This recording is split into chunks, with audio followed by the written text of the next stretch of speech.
One dark night, Youssef was returning home after a long day at work. The road was quiet, with only the sound of his footsteps breaking the silence. He walked through an old neighborhood filled with abandoned houses.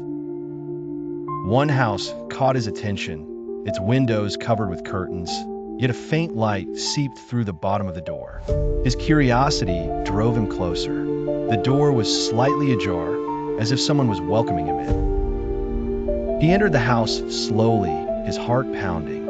Everything was dark and cold, but there was something strange about the place. The walls were lined with old picture frames, yet they were all empty except for one picture hanging on the front wall. Youssef stepped closer to the picture, and there was something unsettling about it. It showed a strange man with empty, glassy eyes, as if the photo had been taken just before death. Youssef felt something eerie in his chest, as though the man in the picture was watching him. Suddenly, he felt something touch his back. He turned around quickly, but no one was there. Still, the feeling of dread grew. He felt something moving in the shadows around him. He looked down and noticed a thin thread of blood seeping from one of the corners. He rushed to the door to leave, but it slammed shut behind him.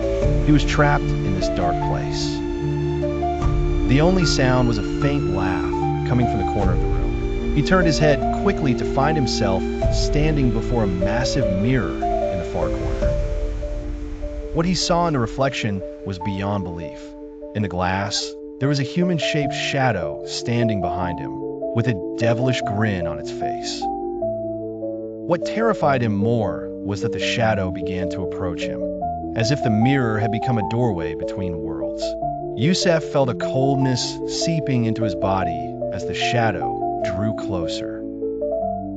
Suddenly, the shadow disappeared into the mirror, leaving Youssef in complete shock. Then the familiar voice came again, but this time it was much closer. It whispered in his ear, "You're now a part of this world.